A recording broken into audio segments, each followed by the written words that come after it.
यदि आप विश्वास में आगे बढ़ना चाहते हैं तो हमारे channel Hindi Bible message and prayer centre को सब्सक्राइब करें, क्योंकि यहाँ पर हम आपको सुबह शाम वचन, प्रार्थना और गवाहियों के द्वारा उत्साहित करते हैं। यदि आप प्रार्थना नहीं कर पाते और मन में बहुत से सवाल हैं तो आप हमारे प्रेयर सेंटर में कॉल करके भी प्रार्थना करवा सकते हैं। धन्यवाद। Praise the Lord. दोस्तों, हम आपका स्वागत करते हैं आज सुबह की प्रार्थना में।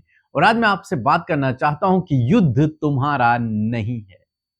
जीवन के हर एक क्षेत्र में हो सकता है आप स्ट्रगल कर रहे हैं, लेकिन आज सुबह में मैं आपको उत्साहित करूंगा कि यह युद्ध आपका नहीं है। आप युद्ध क्षेत्र में तो हैं, आप स्ट्रगल कर रहे हैं, विरोधी लोग हैं, अनेक प्रकार की समस्याएं हैं, बीमारियां हैं, परेशानियां हैं, लेकिन इस युद्ध क्षेत्र में युद्ध आपका नहीं है। युद्ध परमेश्वर का है, क्योंकि आप उस पर भरोसा करते हैं, क्योंकि आप उसकी प्रजा हैं। आप जानते हैं, पुराने जमाने में जब राजा महाराजा हुआ करते थे तो प्रजा युद्ध करने नहीं जाती थी। युद्ध किसका है? राजा का है। युद्ध को राजा लड़ा करता था, अपनी सेना को लेकर वो युद्ध में जाता था। पब्लिक नहीं, प्रजा नहीं। प्रजा तो घर में है, सैनिक और राजा। युद्ध किसका है? राजा का है, प्रजा का नहीं है। हालांकि स्ट्रगल प्रजा भी कर रही है।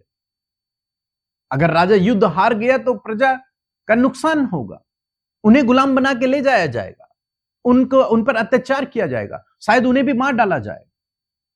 लेकिन यहां पर युद्ध राजा करता है, प्रजा नहीं। इसी प्रकार से जब आप प्रभु पर विश्वास करते हैं तो वो आपका राजा है, आप उसकी प्रजा हैं। अब आपको युद्ध करने की आवश्यकता नहीं है जीवन के किसी भी क्षेत्र में। जब मैं युद्ध बोल रहा हूं तो मेरा युद्ध भाले, तलवारें या फिर बंदूकों से वो वाला युद्ध की मैं बात नहीं कर रहा हूं। युद्ध जो आप आत्मिक क्षेत्र में कर रहे हैं या फिर जो स्ट्रगल आप अपनी लाइफ में कर रहे हैं, उसके विषय में मैं यहां पर बात कर रहा हूं। तो आप प्रजा हैं और परमेश्वर आपका राजा है, तो राजा का युद्ध होता है, प्रजा का नहीं।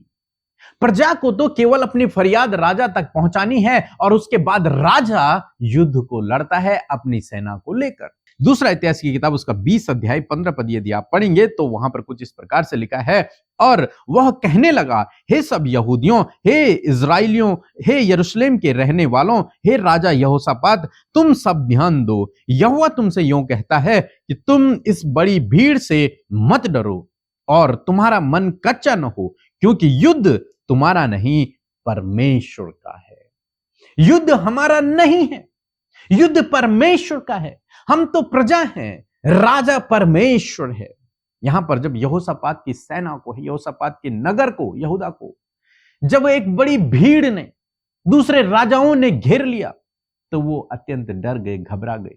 वो परमेश्वर के भवन में गए और वहां परमेश्वर से प्रार्थना करने लगे, प्रभु हमारा तो बस नहीं चलता, इतनी बड़ी भीड़ को देखकर हम इनसे युद्ध नहीं लड़ सकते, हमारे पास इतनी सामर्थ्य नहीं है कि हम इन लोगों से युद्ध लड़ें और जीत जाएं। हमारा भरोसा तो केवल तुझ पर है। और तब परमेश्वर के ओर से इनके लिए यह वचन पहुंचता है कि तुम घबराओ नहीं, तुम डरो नहीं, युद्ध तुम्हारा नहीं है, युद्ध मेरा है, युद्ध परमेश्वर का। इन्होंने अपनी फरियाद को लेकर ये परमेश्वर के पास गए, बस वो राजा है, ये तो प्रजा है। ऐसे आप और मैं तो प्रजा हैं, राजा तो हमारा परमेश्वर है। तो ये प्रजा के लिए राजा युद्ध लड़ता है, प्रजा को स्वयं लड़ने की आवश्यकता नहीं होती, राजा युद्ध लड़ता है। और यहां पर इस महान राजा ने, परमेश्वर ने अपनी प्रजा की ओर से युद्ध को लड़ा। 17 पद यदि आप पढ़ेंगे तो वहां पर लिखा हुआ है कि इस लड़ाई में तुम्हें लड़ना न होगा, हे यहूदा और हे यरूशलेम, ठहरे रहना और खड़े रहकर यहोवा की ओर से अपना बचाव देखना। मत डरो और तुम्हारा मन कच्चा न हो, कल उनका सामना करने को चलना और यहोवा तुम्हारे साथ रहेगा। इतना बड़ा वादा परमेश्वर करता है। तुम्हें लड़ने की आवश्यकता नहीं पड़ेगी, तुम्हें केवल युद्ध क्षेत्र में जाना है और खड़े रहना है और परमेश्वर के बचाव को अपनी ओर से देखना है। तुम डरो नहीं, घबराओ नहीं। परमेश्वर आपका बचाव करेगा, परमेश्वर आपकी ओर से लड़ेगा। उन परिस्थितियों से, उन समस्याओं से, उन विरोधियों से, उन रुकावटों से, उन बाधाओं से, उन बीमारियों से परमेश्वर लड़ेगा। परमेश्वर आपको उनसे बाहर निकालेगा यदि आप उसकी शरण में आते। वो आपके लिए युद्ध को लड़ेगा, तुम्हें केवल खड़े रहना है। बस काम क्या है प्रजा का? खड़े रहना है, अपने राजा पर भरोसा रखना है और खड़े रहना है, बस। यदि उसने ये काम कर लिया तो युद्ध जीत जाएंगे। आगे चलकर हम देखते हैं यहोशापात ने ऐसा ही किया। वो युद्ध क्षेत्र में जाने लगे, लड़ने के लिए नहीं, परमेश्वर की ओर से अपने बचाव को देखने के लिए। आपको लड़ने के लिए जाने की आवश्यकता नहीं है, आपको परमेश्वर के अद्भुत आश्चर्य कर्मों को देखने के लिए जाने की आवश्यकता है। यहां पर वही हो रहा है, वो परमेश्वर के काम को देखने जा रहे हैं, लड़ाई करने नहीं, युद्ध करने नहीं जा रहे हैं, परमेश्वर के काम को देखने जा रहे हैं। देखते हैं कि जब वो वहां पहुंचे तो वहां जो प्रजा, जो भीड़ उनसे लड़ने के लिए आई थी, जो राजा उनसे लड़ने के लिए आए थे, वे सब वहां मरे पड़े हैं। वहां केवल लाशें ही लाशें हैं। क्या हुआ?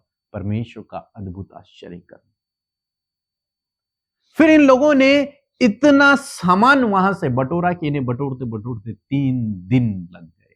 हमारा परमेश्वर इतना महान परमेश्वर है, वो अपनी प्रजा की रक्षा करता है, वो अपनी प्रजा की ओर से लड़ता है और उन्हें आगे बढ़ाता है।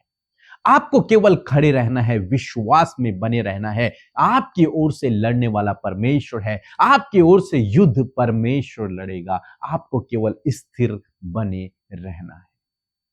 सो मैं आशा करता हूं कि आप समझ गए होंगे।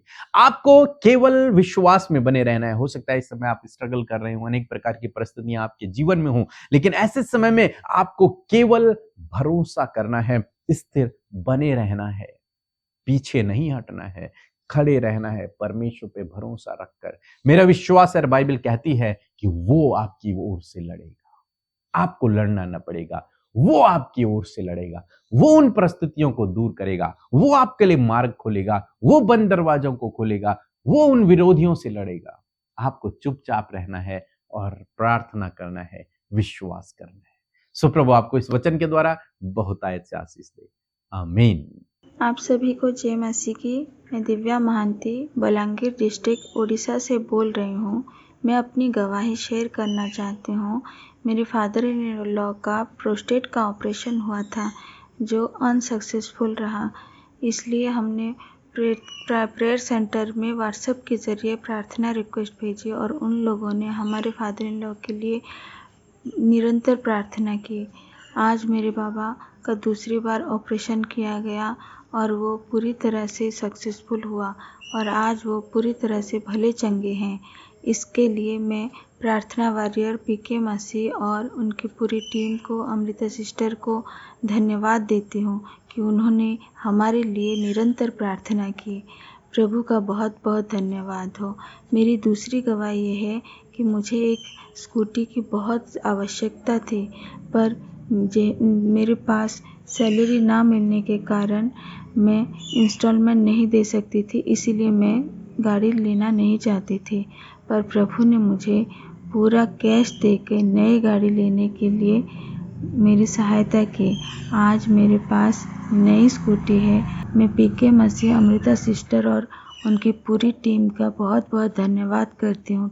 आप सबको जय मसीह की। परमेश्वर का धन्यवाद करते हैं आज की सुंदर सुबह के लिए और मैं आशा करती हूँ कि आप भले चंगे हैं, स्वस्थ हैं, प्रभु की महिमा कर रहे हैं। आइए मेरे साथ मिलकर आप प्रार्थना करें ताकि परमेश्वर का कार्य आप अपने जीवनों में देख सकें। आइए मिलकर प्रार्थना करें। धन्यवाद धन्यवाद धन्यवाद करते हैं स्वर्ग में विराजमान हमारे पिता, हम आपका आदर और सम्मान करते हैं, आपकी तारीफ और जय जयकार करते हैं। धन्यवाद करते प्रभु, तू दया करने वाला और तारीफ के योग्य परमेश्वर है प्रभु। आप हम सब के जीवन के प्रभु है। आपने हमें माफ किया, हमारे गुनाहों को माफ किया पिता, और आपने हम सबको अपना बेटा और बेटी बनाया, आपने स्वर्ग का नागरिक बनाया प्रभु। हम आपका धन्यवाद करते हैं आज की सुंदर सी सुबह में परमेश्वर पिता। हम आपका धन्यवाद करते हैं पिता। इस दिन को प्रभु यीशु नासरी हम आपके नाम से शुरू करते हैं और इस दिन में प्रभु आपकी ज्ञान बुद्धि समझ को प्रभु जी, आपकी योजनाओं को, आपकी इच्छा को हमारे जीवनों में चाहते हैं प्रभु। प्रत्येक जन प्रभु जो हमारे साथ में इस प्रार्थना में शामिल है प्रभु, मैं धन्यवाद करती हूँ कि तेरी उपस्थिति हम सबके साथ में है। तेरा पवित्र आत्मा प्रभु इस समय हमें प्रार्थना में गाइड कर रहा है प्रभु। मैं धन्यवाद करती हूँ होली स्पिरिट, इस समय आप हमारी सहायता और मदद करें। हर एक डाइवर्ट करने वाली बातों को, भटकाने वाली बातों को, विचार, गंदे विचारों को यीशु के नाम से हम कैंसिल करते हैं। हर एक के विचारों पर पवित्र आत्मा आपका कंट्रोल चाहते हैं ताकि हर एक जन आत्मा से प्रार्थना कर सके। प्यारे प्रभु, आज के वचन के लिए धन्यवाद करते हैं प्रभु। आपने कहा है कि युद्ध तुम्हारा नहीं परंतु मेरा है। सच में मेरे प्रभु जी, आपका वचन कहता है कि तुम्हें लड़ना ना होगा परंतु तुम अपने परमेश्वर की ओर से अपने बचाव को देखना। मैं धन्यवाद करती हूँ प्रभु कि आपने ये वायदे प्रभु जो हम सब भाई बहनों से किए हैं पिता, जो अपने जीवन के हर एक, जो उनके जीवन में प्रभु परिस्थितियां मानो कि एक युद्ध के समान है परमेश्वर। मैं आज प्रार्थना करती हूँ कि आज हर एक जन उन परिस्थितियों को लेकर परमेश्वर तेरे सम्मुख आने पाए। जिस प्रकार यहोशापात उसकी प्रजा प्रभु तेरे सम्मुख आए पिता और ये कहने लगे प्रभु कि इन विरोधियों पर अब हमारा बस नहीं चलता है। हाँ प्रभु यीशु मसीह, उसी प्रकार मैं प्रार्थना करती हूँ प्रभु, जो भी विरोधी लोग इनके सामने हैं, जो भी परिस्थितियां मानो एक युद्ध के समान इनके सामने खड़ी है प्रभु, वो कर्जे, वो फैमिली प्रॉब्लम, वो असफलताएं, वो निराशा, वो परेशानी, वो बीमारियां मानो कि एक युद्ध के तरह प्रभु इनके आगे खड़ी है पिता, एक विरोधी की तरह खड़ी है प्रभु। होने दीजिए प्रभु, ये अपनी ओर से प्रभु तेरे बचाव को प्रभु जी अपने जीवन के हर एक क्षेत्र में देखने पाए। आज हम हर प्रकार की परेशानी, समस्या, निराशा, दुख, डिप्रेशन, एडिक्शन को आज्ञा देते इन भाई बहनों के जीवन से चली जाए, क्योंकि प्रभु तू इनकी ओर है तो कौन इनका विरोधी है परमेश्वर। प्रभु जो भी विरोधी लोग प्रभु इनकी हानि की योजना, इनके नुकसान की योजना, इनके प्रभु आगे बढ़ने से प्रभु उन्हें प्रभु अच्छा नहीं लगता है प्रभु, उन विरोधियों के मनों को भी प्रभु जी आप बदलने वाले और आप अपने लोगों की ओर से लड़ने वाले परमेश्वर हैं पिता। आप अपने लोगों के पक्ष में है प्रभु, आप उनके लिए प्रभु सही रास्ता निकाले। और प्रभु इस युद्ध के समय प्रभु, जबकि प्रभु परिस्थितियों से प्रभु जी, कर्जे से पिता परमेश्वर, बीमारियों से पिता परमेश्वर जूझ रहे हैं प्रभु, इन सारी बातों को हम इनके जीवन से आज्ञा देते हैं कि जाओ इनके जीवन को छोड़कर, इनका जीवन खुशहाल आशीषित होने पाए, क्योंकि प्रभु ये इस वचन पर विश्वास करने पाए प्रभु, जो वचन तूने आज की सुंदर सुबह में बातचीत किया है कि तुम खड़े खड़े अपने बचाव को देखना प्रभु। जिस प्रकार प्रभु वो सारे लोग जो उन पर चढ़ाई कर रहे थे वो सब हार गए और प्रभु ये जीत गए और इन्होंने 3 दिन तक प्रभु सामान को बटोरा, उस ब्लेसिंग को अपने जीवन में देखा। उसी प्रकार प्रभु जब तू इनके विरोधियों को प्रभु इनके जीवन से दूर करेगा प्रभु, उसी प्रकार प्रभु ये भी प्रभु अपने जीवन में आशीषों को पाते चले जाएंगे। प्रभु धन्यवाद, आज इनके परिवार में हर एक समस्या को हम यीशु के नाम से कैंसिल करते हैं प्रभु जी। प्रभु इनके परिवारों की हर परेशानी, लड़ाई झगड़े, कलेशों को हम दूर करते हैं, निराशाओं को दूर करते हैं पिता। जितने भी भाई बहन, बच्चे, नौजवान, बुजुर्ग प्रभु आज अपने जीवन को प्रभु उन गलत कामों में प्रभु, एडिक्शन में, बुरी संगति में, नाना प्रकार की प्रभु नेगेटिव बातों में प्रभु जो इन्वॉल्व है, उनका जीवन प्रभु हर दिन प्रभु एक नाश की ओर बढ़ रहा है प्रभु। यीशु के नाम से उन गलत बातों को, उस नेगेटिविटी को उन भाई बहनों के जीवन से, बच्चों के, नौजवानों के जीवन से कैंसिल करते पिता, क्योंकि आप जीवन बचाने वाले परमेश्वर, अपने लोगों की ओर से लड़ने वाले परमेश्वर प्रभु। उन परिस्थितियों के ऊपर प्रभु इन भाई बहनों को विजय करे मेरे खुदा। हर प्रकार की शराब पीने की और बुरी लतों को यीशु के नाम से इन भाई बहनों के जीवन से कैंसिल करते in the name of Jesus. Father एक अच्छा जीवन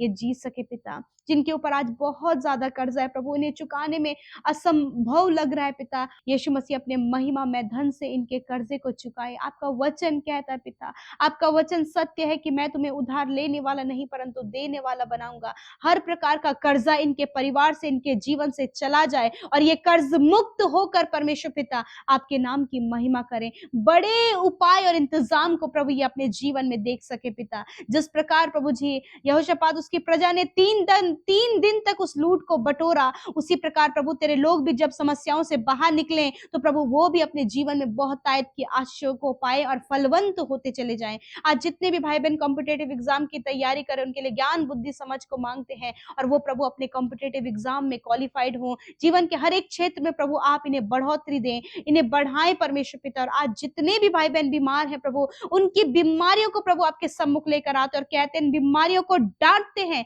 जाओ इनके शरीर को छोड़कर, इन भाई बहनों के, इन बच्चों के, नौजवानों के, बुजुर्गों के शरीर को छोड़कर जाओ यीशु के नाम से। हर प्रकार की बीमारी मैं तुम्हें यीशु के नाम से आज्ञा देती हूं, उनके शरीर से जाओ यीशु के नाम से।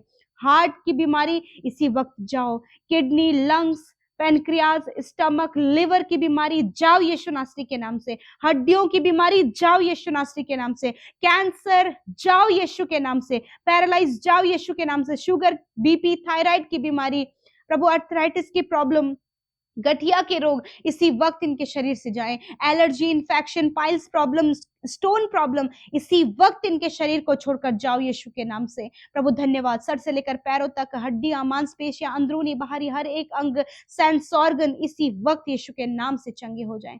Thank you father. प्रभु इनकी आंखों को, इनके कानों को, इनके मुंह को पिता परमेश्वर, इनकी स्किन को प्रभु यीशु के नाम से चंगा होने की आज्ञा देते हैं। थैंक यू फादर, आपने छुआ और चंगा किया। जितने लोग प्रभु आज प्रभु बहुत ज्यादा सीरियस कंडीशन में है पिता, जिनकी रिपोर्ट्स में बहुत ज्यादा गंभीर बीमारियां बताई गई हैं, यीशु के नाम से इनकी रिपोर्ट्स बदल जाएं। शारीरिक हर एक बीमारी चली गई है प्रभु, हम ये विश्वास करते हैं। मरकुस 11:24 के अनुसार प्रभु धन्यवाद देते हैं, जो कुछ भी आज प्रभु इन भाई बहनों ने, हम सब ने मिलकर मांगा है, वो आपने पूरा कर दिया। और प्रभु मैं धन्यवाद करती हूँ पिता। Thank you Jesus. जितने भी भाई बहनों का जन्मदिन है उन्हें आशीष देते हैं, उन्हें ब्लेस करते प्रभु, उन्हें फलवंत करे परमेश्वर पिता। सच में प्रभु वो तेरी व्यवस्था की पुस्तक पर दिन रात ध्यान देने वाले हो सके, ताकि वो अपने जीवन में प्रभावशाली बने पिता। आप उन्हें दीर्घायु दे, अपने उद्धार के दर्शन को दिखाए, इनके मनोरथों को, मन की इच्छाओं को पूरा करे, अच्छा स्वास्थ्य प्रदान करे और पूरे साल भर में तेरी विश्वास योग्यता ये अपने जीवन में देखें और प्रभु अपने जीवन से प्रभु विश्वास योग्यता को दिखाने पाए। Thank you father Lord. धन्यवाद करते, सब कुछ तेरे हाथों में सौंपते, इन भाई बहनों को, इनकी परिस्थितियों को, इनकी विनतियों को